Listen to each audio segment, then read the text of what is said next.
This podcast is made possible by Planful. Hi, this is Brianna Gerber, CFO of Chromadex, and you are listening to the CFO Thought Leader podcast. This is episode 935. So if we were to go back half a dozen years ago, we had 20 separate applications. Some on-premise, some cloud, but we had so many challenges. We were lacking middleware in a lot of areas. We didn't have documentation.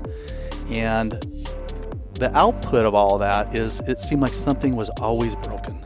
We were always doing an implementation. Something was always broken. I remember one time where I had to go to the CEO and go, we might not make earnings. You know, these technology platforms are just, they're giving us some real challenges. So we had a strategic meeting, and it really came around to me challenging the team, like, okay, so are we going to just continue to complain about this, or are we going to do something about this? Hi, it's Jack, and we're attending Oracle's Cloud World 2023 here in Vegas this week, and we caught up with Derrek Gafford, CFO of TrueBlue.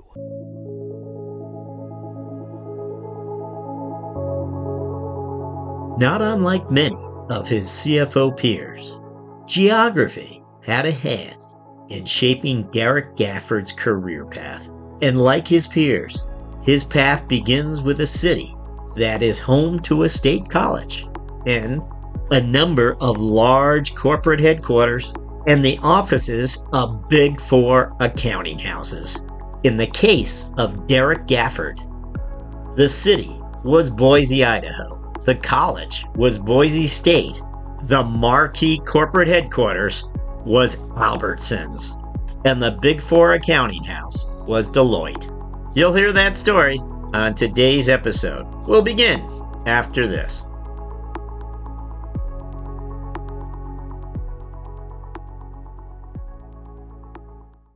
With so much change around us and your need for increasing agility, you have to equip your team to win, and you have to do it now. Join over 1,300 companies of all sizes using Planful to help plan and execute with greater confidence. Planful integrates your critical financial processes to serve the data you need, insights you demand, and the answers necessary to manage your business optimally. Planful lets you plan better, close faster, and report more accurately. And Planful's not just for finance and accounting. It's for the entire business to plan, collaborate, and drive increased financial performance. Take full control of how you administer and manage all of your financial processes and data. And put finance first collaboration at the heart of every decision. When finance is a team sport, you can be a champion. With Planful, you'll be a champion of finance. Get in the game by going to planful.com to learn more.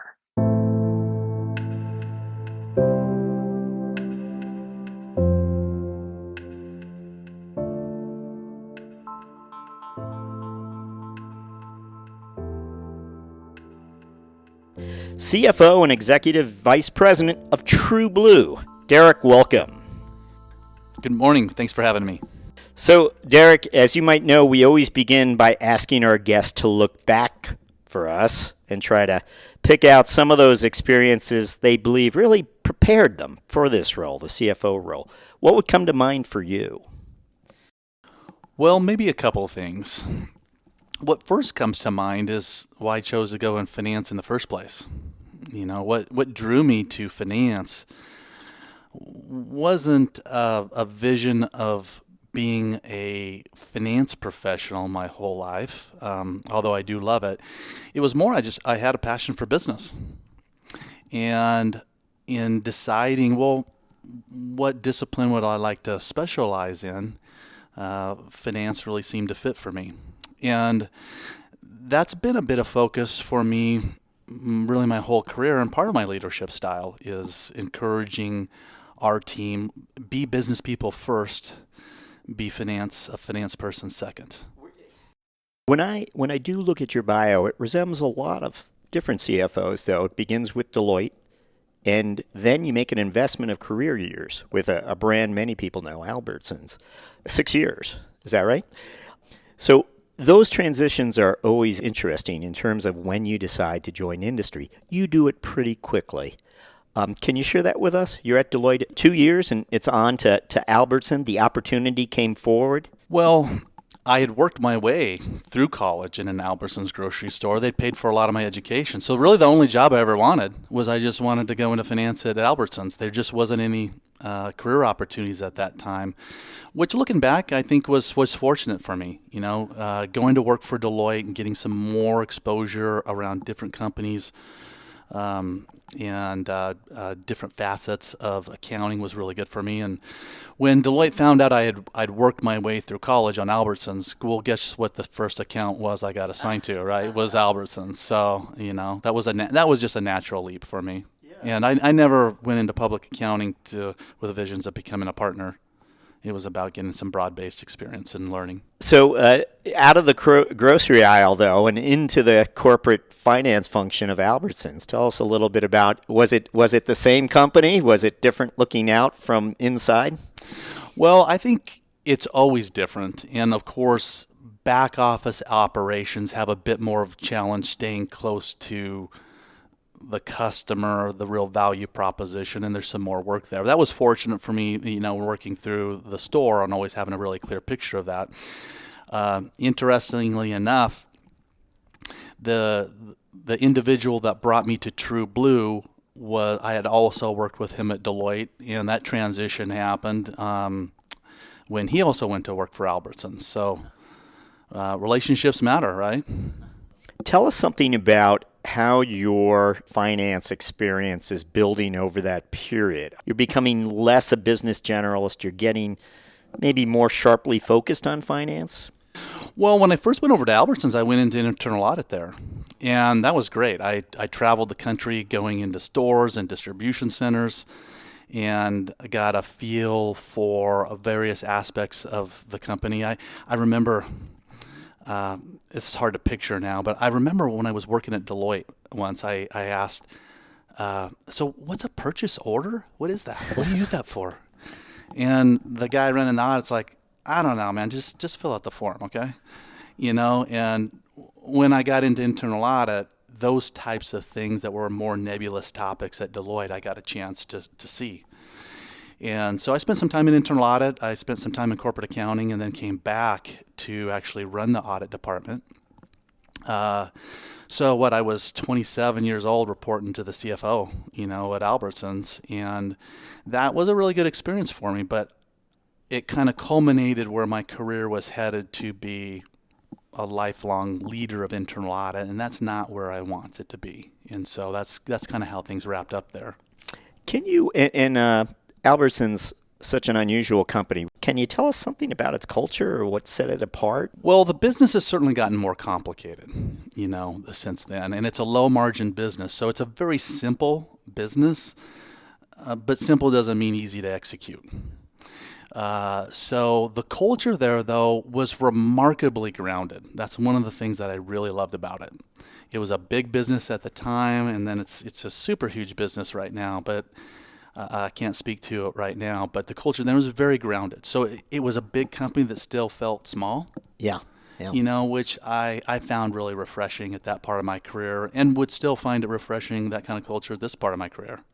When you're at Albertsons, there a time the CFO or someone tapped you on the shoulder and asked you to present at either a higher management meeting or to the board?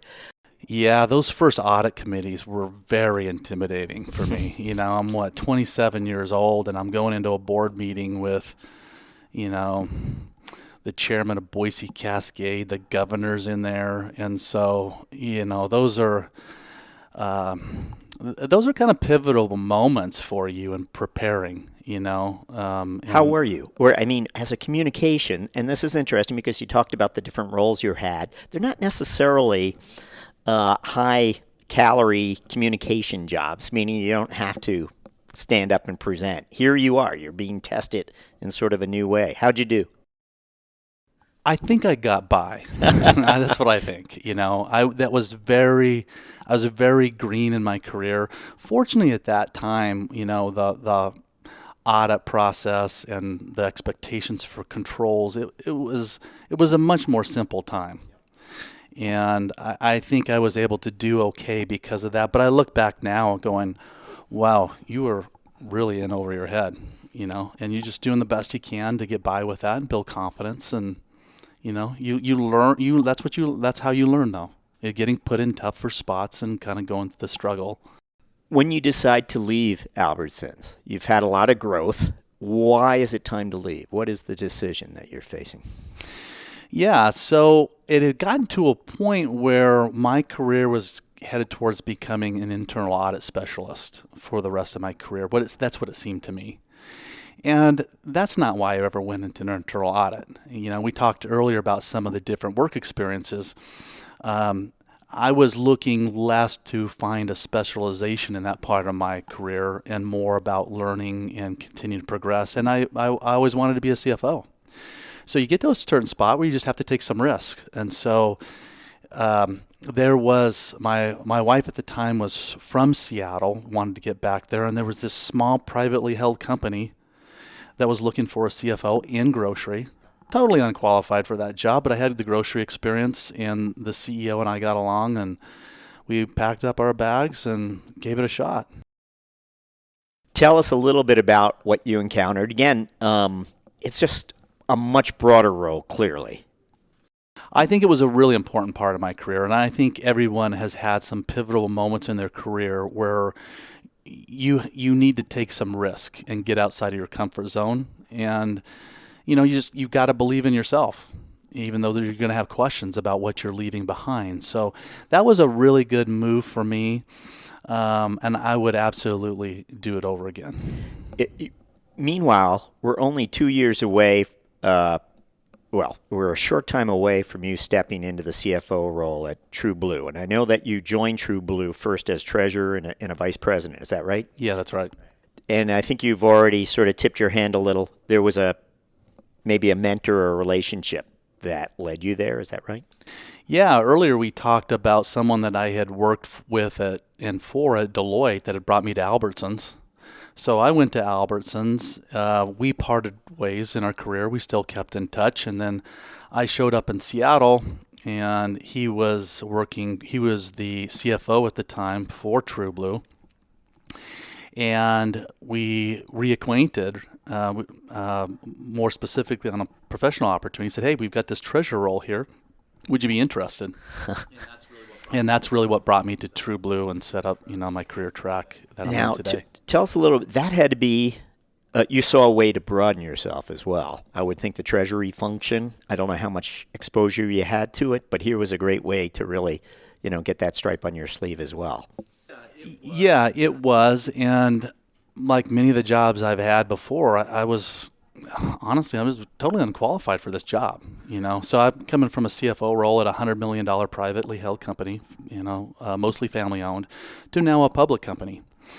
And the treasury operation, when you think corporate treasury, cash management, okay, experience there. But at TrueBlue, the whole order to cash, the billing, it's a big process. I mean, we do,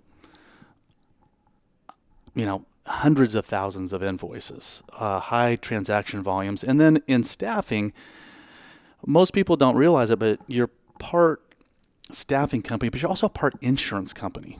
So we take on the responsibility for workers' compensation. So there's all these complexities in how to manage that cost as well as how to price it, depending on the state you're in and the type of risk that's involved. I knew virtually nothing about workers' compensation, so it was a really big learning ground for me. So it's a publicly held firm.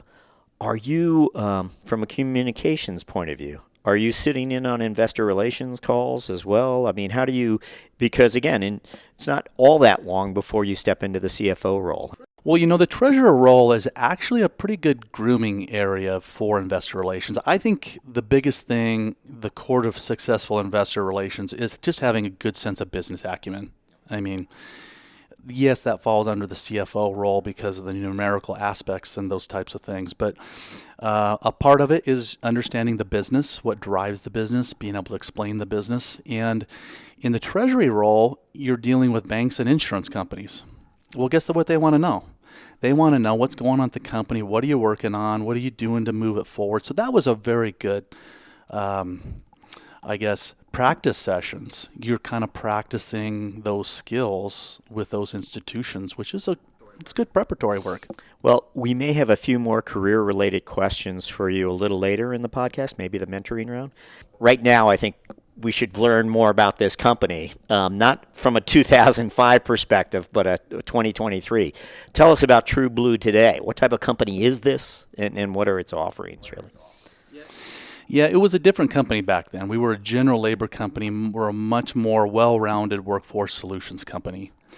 So what we're doing is we're helping clients navigate the workplace. The world of work continues to change, and we're providing services to help our clients navigate that. For years, it's almost an archaic term right now, just-in-time inventory.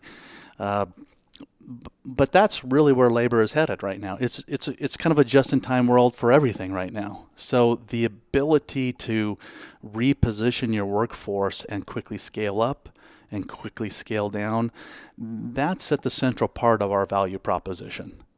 Now, what we do specifically is we provide contingent labor. Some refer to it as temporary staffing. We don't like that term, though, because to refer to anybody as temporary, we don't think, does justice to the individual or the job that they're doing. But it's contingent labor in industrial settings, so manufacturing jobs, construction jobs, all down those industrial types of positions. And then on the other side, less industry focus, we do something called recruitment process outsourcing. That's where a company outsources really its recruiting function to us, part of it or all of it. And it's not headhunting. It's the complete process, and where we go and find the people, screen them, turn them over to a hiring manager. He or she makes a choice for 2 or 3 candidates, and we get paid a fee for that at the time that they select someone. The part that we like to move to now, we often refer to as lines of sight, your lines of sight into the organization. And we imagine these are quite a bit deeper than they were even 5 years ago, with all the data that's available now, with some of the tools that perhaps you've adopted. And just to begin with your top-of-mind metrics, can you explain to us what are the metrics that you look at daily, if weekly, or really occupy your time with? Well, without getting into too much industry jargon, the demand for our services really is the number one thing. And so when it comes to the demand for our services, obviously we're watching revenue.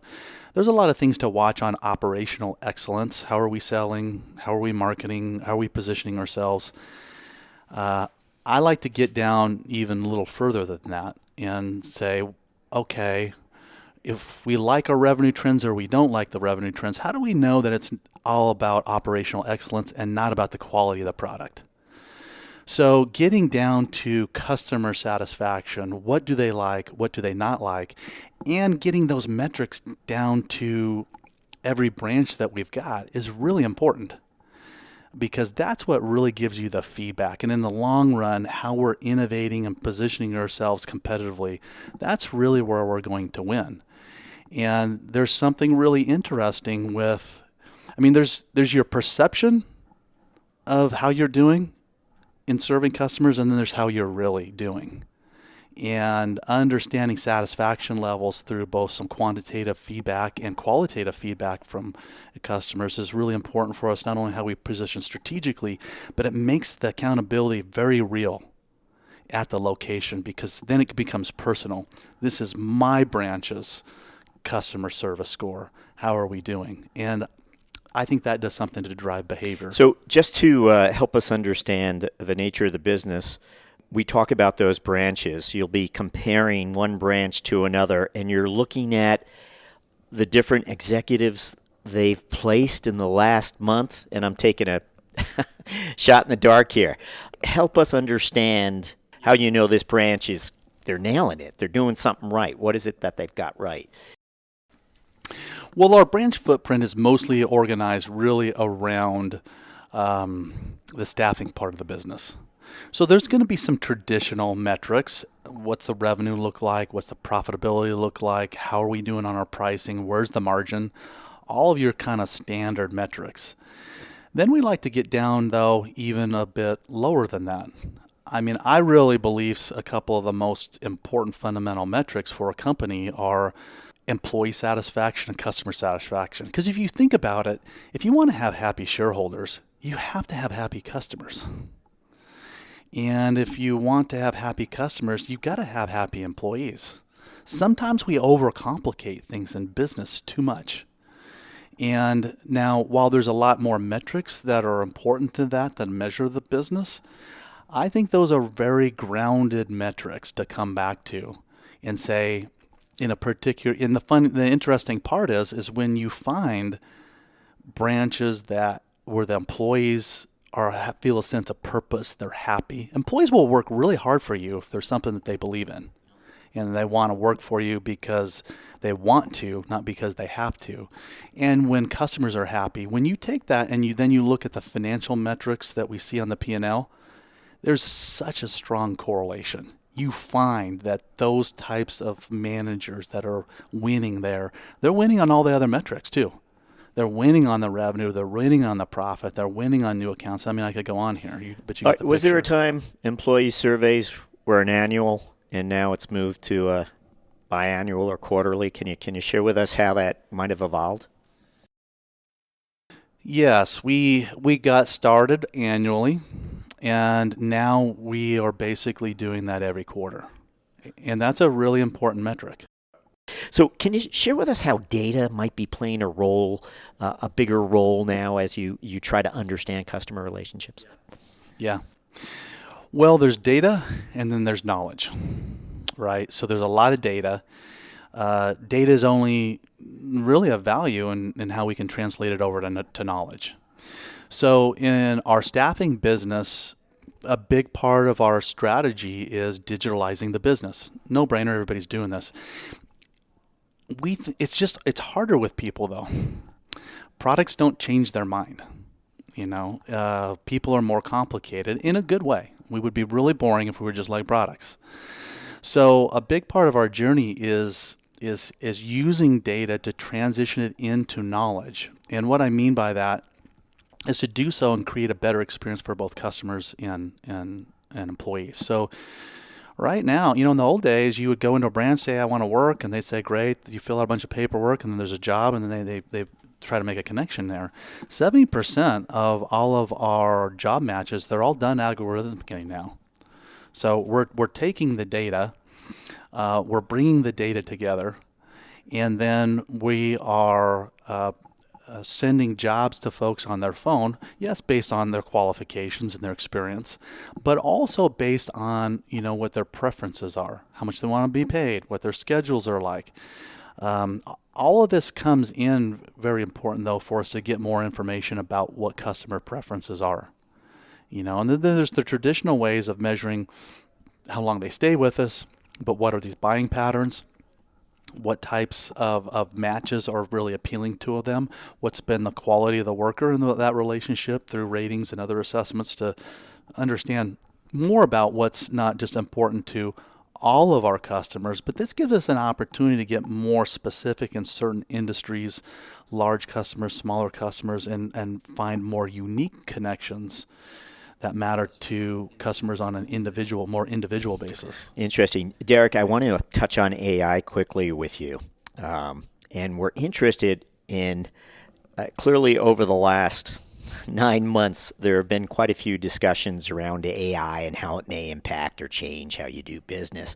Curious, can you share with us what are some of the your mindset as far as AI is concerned? Is it something that you're keeping your eye on sort of just in the distance, or is it really part of your everyday discussions with your team and what have you? It's really important because a lot of folks like to talk about the risks with this. but maybe sometimes not about the risk of not acting. This is going very fast, so this is not an area you want to fall behind in the least bit. So if we're just talking about finance, we can bounce out and talk about the company too. We should probably break this conversation down into, for lack of a better term, traditional AI and generative. So the traditional AI is where most of the power is. That's the numbers. That's where a tremendous amount of data is. So that's very important for us on numerous aspects, from anomalies to patterns, different ways we can improve performance. On the generative side, it's still early days, but there are use cases we're looking at. So we got to think more on qualitative terms over here on the generative AI side. So, for example, one of the areas that I'm really interested in is we do a lot of collection efforts with a lot of small businesses. So our revenue is made up from a collection of people doing small amounts of business with us. So lots of data qualitatively in our collector notes. Well, just think about this. This is real power for generative AI to go in and get sentiment analysis on this. Yes, spot specific customer issues, but more importantly, for anybody that spent time in order to cash and collections, in your collector notes, that's where service failures in the business operations show up. People don't want to pay oftentimes because something didn't go right. So that's a great source, just example-wise, that I'm very interested in, and we're taking a look at how can we harness generative AI to, yes, improve finance collections, but more importantly, spot places in the business that we can go fix and improve the quality of the product.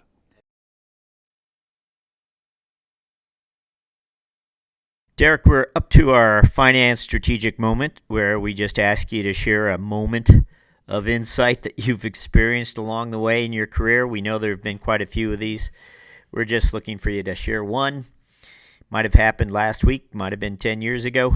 What comes to mind when we ask for a finance strategic moment? Well, there's been a few, but if I had to pick one that's really popping up into memory right now, it's really about our movement to our whole entire strategy on digitalizing the finance operations at TrueBlue. So if we were to go back half a dozen years ago, we had 20 separate applications, some on-premise, some cloud, but we had so many challenges. We were lacking middleware in a lot of areas. We didn't have documentation. And the output of all that is it seemed like something was always broken. We were always doing an implementation. Something was always broken. I remember one time where I had to go to the CEO and go, we might not make earnings. These technology platforms are they're giving us some real challenges. So the movement there was a defining moment, out of a couple respects. One, I can remember us talking about this for a few years where everybody was just kind of complaining and about the technology. And then we had a strategic meeting, and it really came around to me challenging the team, like, okay, so are we going to just continue to complain about this, or are we going to do something about this? And long story short, that was the genesis of us really moving on to a complete cloud solution. One of the best things that we've ever done. I hope I don't have to do another one of those, but it's really nice to have at this point in time. So we replaced over 20 separate applications in 1 year. We were encouraged to be a little more conservative, but we were trying to also balance the risk of the project with the risk of not moving forward. You heard about some of the challenges that we've had. And that really set the stage for us not only to have that foundation in place, but to innovate in many other ways. But if we just go, we fast forward today and say, so what results have we gotten? We've produced a 40% return on investment out of that, which it's harder to do with back office operations, right? You don't have the revenue component to help you out. So a lot of this is cost, quality, efficiencies. That's been really big for us. Our finance costs are down 20% since then.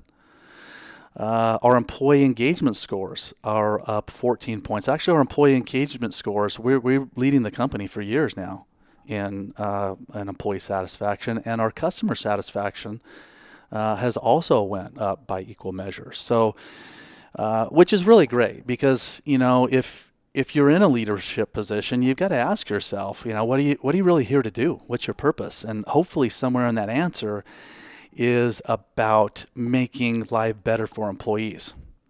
I've never heard an employee talk about they went home to have dinner with their family and talk about how many transactions they processed. But I do hear people talking about being something that they're part of that makes a difference. And at the end of this, we're taking routine tasks out of the hands of our finance professionals so they can focus on higher value work. And that's good for the company. It's also great for people because 70% of people find real meaning in the jobs that they do. And I think that's one of the things that gets missed by technology. You've got a real opportunity to actually make people's lives genuinely better. We spend a lot of time at work, right? So that was definitely a career point that was important to me and to our company.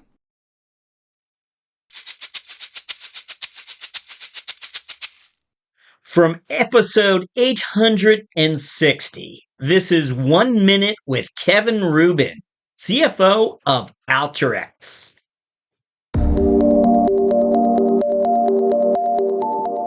Execution today is more important than ever. And that means not just how do we grow our business, but how do we grow our business and grow our profitability, right? I think if you think about the discipline needed in how you manage the various different aspects of your business, of your cap structure, again, is more important today than it has been for the last decade.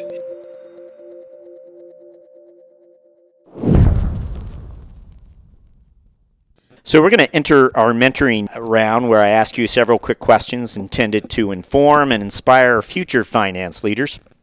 We'd like you to think back to that first 60 days you were in a CFO role.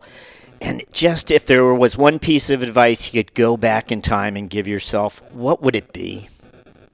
You get put in a role, you want to be successful, you want to do the right thing, and I think I was wound a little too tight on that. And so if I had to do it over again, I would have just breathed a little more. I would have just relaxed a little bit. I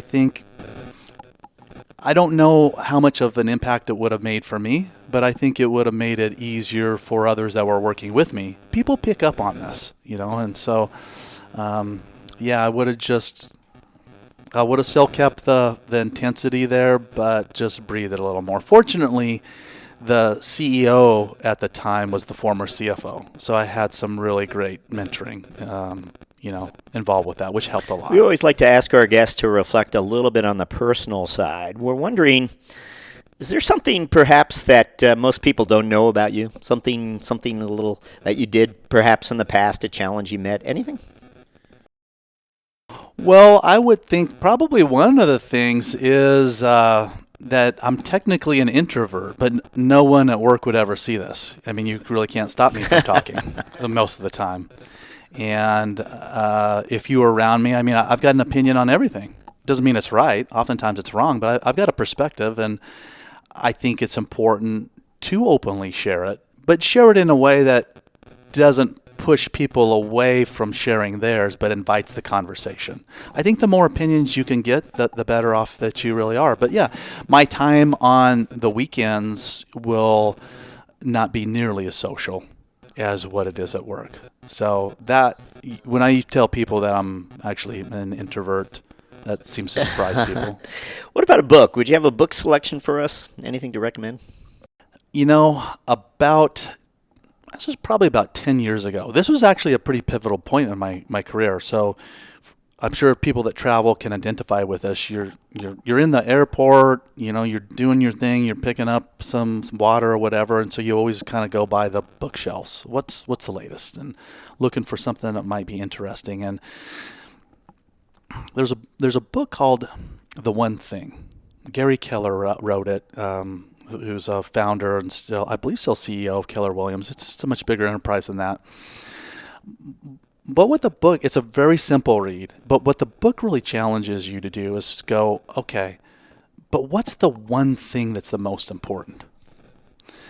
And I took away to define that both personally and professionally. So think about all the choices that you've got to make on what's important to you professionally as a leader, and you can only pick one. I mean, you can pick more, but that's the challenge, is to pick one. And it really made me do some thinking. And as I thought about it, it's like, it's people. This is people all the way. And that was a very pivotal point for me. In finance, employee satisfaction, it's our number one metric. Internal customer satisfaction, all of our finance departments get rated on that. But it's one of the things that brought me around to more just fundamental metrics versus some of the more common ones. And to this day, it changed my whole belief, because I believe if we can win with people, we got a legitimate chance of winning at anything. And so creating a culture like that pulls people in so that they understand why we're doing things, and in such a way that we can create a relationship where they understand that we really care about them. I mean, I think that's really the magic to keeping really good people and having people's hearts in it and what we're doing. Nice. Derrek, we're up to our last question. We're finally going to ask you to look forward for us, and we're wondering about the next 12 months. What are your CFO priorities? Well, in the short term, we're working through some economic stuff. And if you're in the staffing business, staffing's in a bona fide recession right now. But, recessions are going to come and go.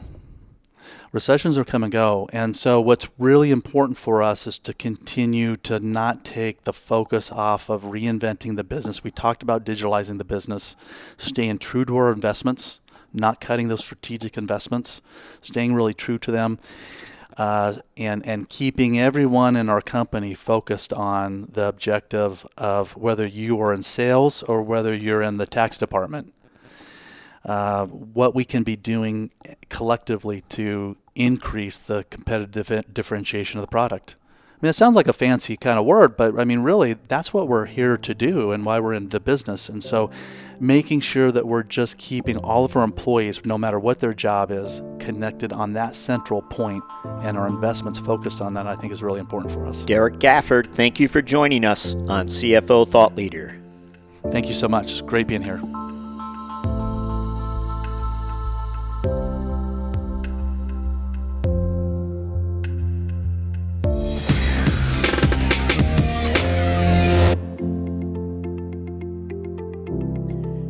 Hello, Thought Leader listeners. As you have perhaps already heard or even seen, we're now featuring the career lessons and moments of strategic insight shared by our CFO guests as Thought Leader videos. You can now find these videos on our blog at cfothoughtleader.com and, of course, our newsletters, but also on LinkedIn. If you haven't already, please go ahead and follow our CFO Thought Leader LinkedIn company page, and you'll be certain not to miss a single Thought Leader video debut. CFO Thought Leader, the #1 thought leadership platform exclusively for and by CFOs.